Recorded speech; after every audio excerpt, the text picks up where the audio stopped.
Eu evito, por princípio, aqui neste espaço, divulgar e comentar notícias chocantes ou sensacionalistas, porque acho que isso só vai angustiar ainda mais o quadro grave porque passa o país e, de resto, o mundo inteiro. Mas não posso me furtar a examinar estas manchetes aqui do Estadão, no site do Estadão, do que está passando, mas com um objetivo.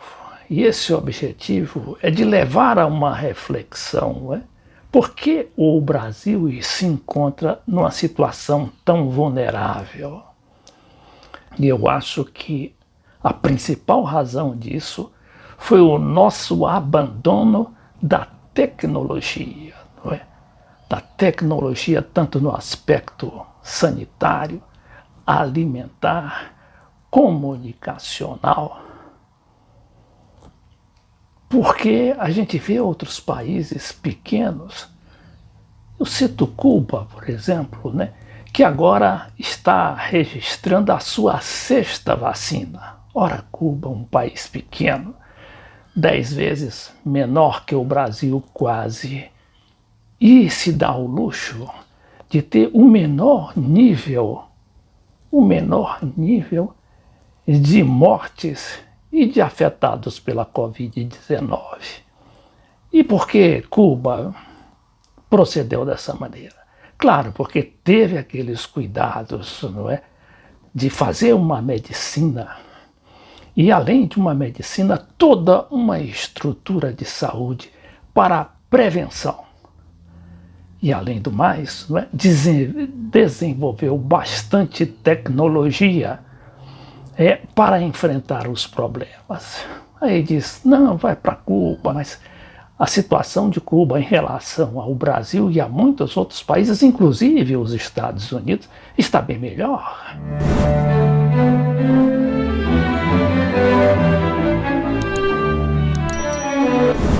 Mas vamos ver primeiro o quadro brasileiro de hoje, né?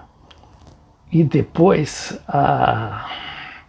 as perspectivas de Cuba, que não é só Cuba, é da China, que é outro país pobre, ainda pobre, apesar de altamente desenvolvido tecnologicamente.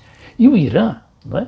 Já tínhamos falado da Rússia em outros comentários, principalmente da sua vacina Sputnik V. Mas vamos ver aqui antes esse quadro nacional, que diz aqui, o Estadão, em um mês, média de mortes por Covid-19 mais que duplica em 14 estados e no Distrito Federal. Descontrole da Covid-19 no Brasil assusta a América do Sul. Economistas assinam carta pedindo efetividade do combate à Covid. Avanço mais vertiginoso está no Rio Grande do Sul, aqui no Brasil. Regiões Sul e Nordeste são as que mais preocupam. Ministério da Saúde admite que Índia deve atrasar envio de vacinas de Oxford ao Brasil. Loyola Brandão, Loyola Brandão é um escritor famoso aí, né, um grande pensador brasileiro. Ele diz, será isto uma guerra nuclear mudando tudo, matando todos? Então a gente poderia ter uma situação bem mais confortável do que temos hoje, não é? E olha que os riscos que temos aí pela frente são terríveis, nem é bom pensar. Se tivéssemos pensado antes no desenvolvimento da tecnologia, e o que é que isso implica? Isso implica em preparar, em mobilizar a população para estudar mais, para criar mais faculdades voltadas para o estudo intensivo, não é? Da alimentação, da saúde, da comunicação, dos transportes e também da desigualdade social. Mas não, o que é que nós fizemos? Nós gastamos esses últimos 10 anos naquela coisa de lava-jato, de batalhar contra a corrupção, não é? Porque aquela era uma campanha que nunca tinha havido na história brasileira e que ia acabar com a corrupção. Acabou com a corrupção? Não. Os próprios lavajatistas eram os mais corruptos, como ficou aí demonstrado. E o Brasil ficou para trás, não é? Ficou para trás, acabou com a sua indústria, acabou, por exemplo, com as suas principais estatais, quase que desmembra a Petrobras, quase que entregou todo o pré-sal para o estrangeiro. Então a gente vai ver aqui como é que está Cuba, que é um país também periférico, né? Igual ao Brasil, mas que se cuidou e que por isso está numa situação bem melhor do que nós nos encontramos atualmente, apesar da pobreza daquele país e principalmente da opressão que fazem sobre ele as grandes potências. Então vamos ver aqui. Cuba e China desenvolvem em conjunto vacina contra novas cepas do SARS, do COVID-2. Está aqui um instituto, né, no Centro de Engenharia Genética de Biotecnologia, lá de Havana.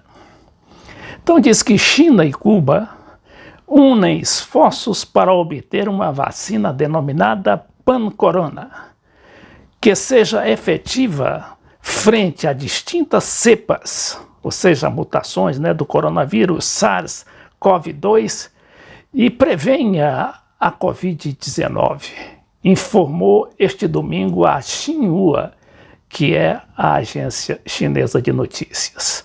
Segundo a agência de notícias, cientistas nacionais e de Cuba, do Centro de Engenharia Genética e Biotecnologia da ilha caribenha, desenvolvem o produto numa instalação aberta na cidade de Yongchun, províncias de Yunnan, centro, né, para as investigações entre ambos países. Então essa daí é a sexta vacina que Cuba está experimentando e, aliás, está não só experimentando, mas em alto grau de desenvolvimento e que vai colocar essa vacina não só para a sua população, mas principalmente para todos os países, sobretudo os países periféricos que foram postos de lado, não é? E que vivem hoje à míngua por causa dessa demanda terrível que está havendo sobre as vacinas e do egoísmo dos países desenvolvidos que decidiram monopolizar as vacinas para a sua população e só depois pensar nas outras populações, não é? Nas populações mais vulneráveis.